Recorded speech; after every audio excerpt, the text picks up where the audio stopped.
Hello guys, and welcome to another video on the JT15 channel. Today, we're diving into update 8.0 for Blitz, breaking down all the major changes, except for new ships and commanders, as there's barely any information or gameplay available due to the recent CC walkout. And yes, I know I'm late to this, but I've just returned from my break from content creation. One of the biggest parts of this update is a UI overhaul. This is the second time they've changed the UI, and personally, I think it looks fantastic. The new layout is much more streamlined, with the Blitz Pass now positioned on the left-hand side, all missions grouped up into one tab, and a cleaner layout for daily rewards. Unlike the Update 4.0 UI change, which was a mess, this update feels much smoother and more intuitive, showing that Wargaming is learning from past mistakes. The premium shot also got a revamp, making it easier to navigate between camouflages, ships, different crates, etc. Overall, I love the new look. Well done, devs. One of the most anticipated changes is the concealment system rework.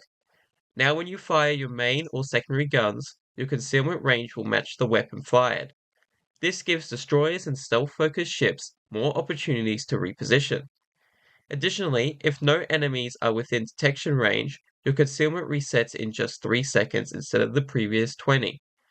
Lastly, the main gun firing range displayed on the minimap now adjusts dynamically, reflecting any active skills or equipment effects.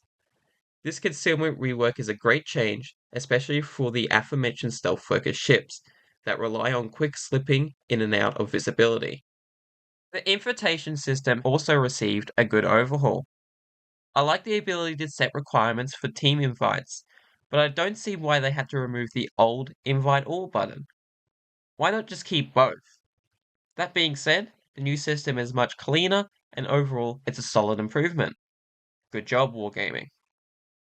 Superships are back, now officially classified as Tier 11, but still operating in Tier 10 matchmaking. This could be tough for Tier 9 ships, especially since all superships come with burst fire mechanics, but with them being available to everyone, they're also free damage. Hanover, in particular, is an easy target, meaning faster XP grinding. Another major change is that there are no longer limits on how many superships can be in a match, so triple supership divisions could now become a common sight. On the bright side, AI-controlled superships are finally gone, which is a big relief. Matchmaking will be changing significantly with the introduction of single realm matchmaking. Instead of only matching within a single region, players can now face opponents from different servers. This should help with queue times, but it raises concerns about lag and connection stability.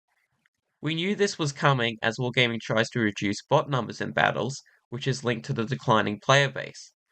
This could also mean that servers might merge in the future.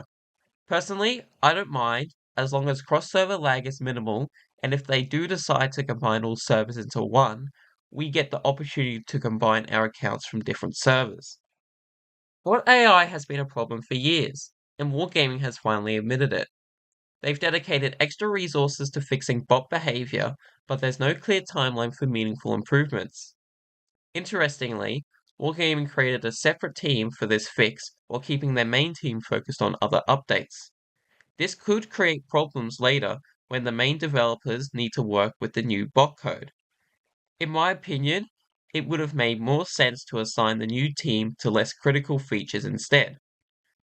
I also hope they include, as myself and many others mentioned before, a toggleable option to disable bot participation in battles.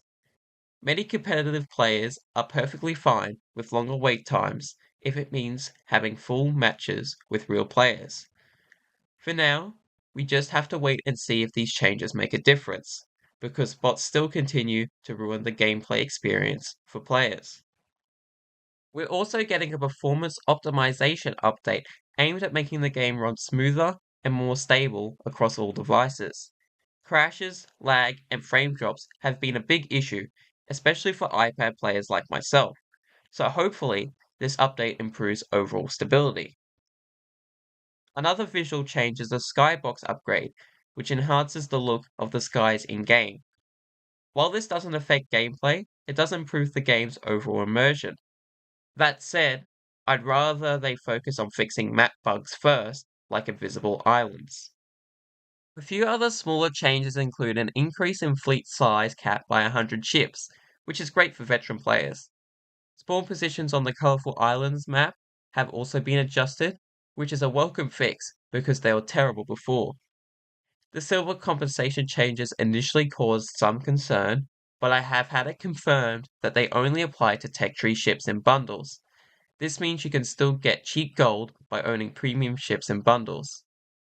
As for bug fixes, nothing major stands out, but it's worth noting that Regatta ship rewards now come with ship slots, and they finally fixed the ESA battery adjustment bug, which I personally appreciate as I very much enjoy the ship. Overall, Update 8.0 brings some much needed improvements to Blitz.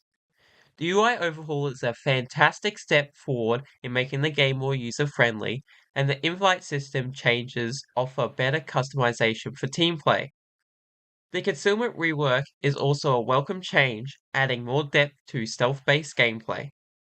It's clear that Wargaming is making an effort to refine the game's quality of life aspects, and these changes do improve the overall experience. However, while these updates are appreciated, there are still much bigger issues that should be the priority. Matchmaking balance, bot AI improvements, and long-term player retention are the real challenges that need to be tackled for the game to stay healthy. Hopefully, Wargaming continues to build on this momentum and starts addressing these core issues in the future. That being said, I'm looking forward to testing out Superships for the first time next week. Thanks for watching, and I'll see you in the next video. JDT15, out.